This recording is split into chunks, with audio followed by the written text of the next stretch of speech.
Hey hi everyone, welcome to my another video. কয়েকদিন ধরেই তোমাদের সঙ্গে ভিডিও শেয়ার করতে পারছি না, কারণ অনেকটাই ব্যস্ত রয়েছি। যেহেতু এসএফ রোডের মেলাটা ক্যান্সেল হয়ে গেছে, সেই জন্য আমি কি করলাম, চেকপোস্টে যে বৈশাখী মেলা হচ্ছে সেখানটায় গিয়ে স্টল নিলাম। সেখানটাও কিন্তু অতটা সোজা ছিল না, কারণ যাদের যাদের ব্যবসা ছিল তারা কিন্তু সবাই সেখানটায় চলে গেছিল। একটাও স্টল সেরকম ফাঁকা ছিল না। যাও বা স্টল ছিল সেম ভাড়াই পড়বে, যেটা তুমি আগে ছিল, মানে যেটা 15 দিন আগে ছিল সেটাই সেম ভাড়াই এখানে পড়বে। তো এইটা যখন আমি স্টলটা নিই, সেই স্টলটা ভালোই বড় ছিল এবং সেটা মেলার কাছেই ছিল। আমি তোমাদের লোকেশন অ্যাড্রেস সব বলে দেবো। দুদিনের মধ্যে জাস্ট এতটাই কমপ্লিট করতে পেরেছি। প্রথম দিন যখন কমপ্লিট করি, সত্যি বলছি কোনো বেচাকেনা ছিল না।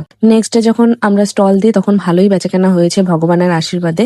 আর এখানটায় সব রকম জিনিস আমি রেখেছি, যেরকম খেলনা ছিল, কসমেটিক্স ছিল, লিপস্টিক ছিল, হেয়ার অ্যাসেসরিজ, ক্লিপ, কানের দুল, তারপরে গলার সেট এখনো লাগাতে পারিনি, ব্রেসলেট, লকেট, সব রিজনেবল প্রাইসের মধ্যে। মানে 200-র উপরে আমার দোকানে কোনো জিনিসই তোমরা সেরকম পাবে না। খুবই রিজনেবল এর মধ্যে রেখেছি, যাতে তোমরা সবাই সেখান থেকে কিনতে পারো। আর আমার যে স্টলটা রয়েছে এখানে, যে বোরোলিন আছে, মানে বোরোলিন কোম্পানির যে দোকানগুলো রয়েছে, বোরোলিন, সুথল, এগুলো দোকানের পাশের দোকানটাই আমার। এখানে দুটো কসমেটিক্স এর দোকান রয়েছে, এক পাশে শুধু ইয়াররিংস, ক্ল্যাচার, এগুলো, তার পাশের দোকানটাই আমার। আমি খুব একটা তোমাদের সঙ্গে শেয়ার করতে পারিনি যে কেন ক্যান্সেল হয়েছে, কি জন্য ক্যান্সেল হয়েছে, সেগুলো কিছু বলতে পারিনি। হুট করে আমি এরকম একটা প্ল্যান করলাম, যেহেতু আমি সব প্রোডাক্ট আমি কিনে রেখেছিলাম বাড়িতে, সেগুলো তো আমাকে সেল করতেই হবে। না করলে আমি শুধু শুধু কেন মানে এত জিনিস নিলাম, এত টাকার জিনিস কিনলাম, সেগুলো তারা বুঝবে না। তো সেই জন্য আমি এখানটায় স্টল নিলাম। চেকপোস্টে অ্যাড্রেসটা রয়েছে, চেকপোস্ট ইন্দিরা গান্ধী ময়দান। সেখানটায় এলেই তোমরা পাবে। নাগরদোলনার পাশেই রয়েছে, বোরোলিন সুথলের স্টলের পাশে। আর এই দিদি হচ্ছে আমার শপ থেকে বাবলস নিয়ে এখানে ওড়াচ্ছিল, সে খুব মজা পেয়েছে। তোমরা সেখানটায় এসে আমার শপে ভিজিট করতে পারো।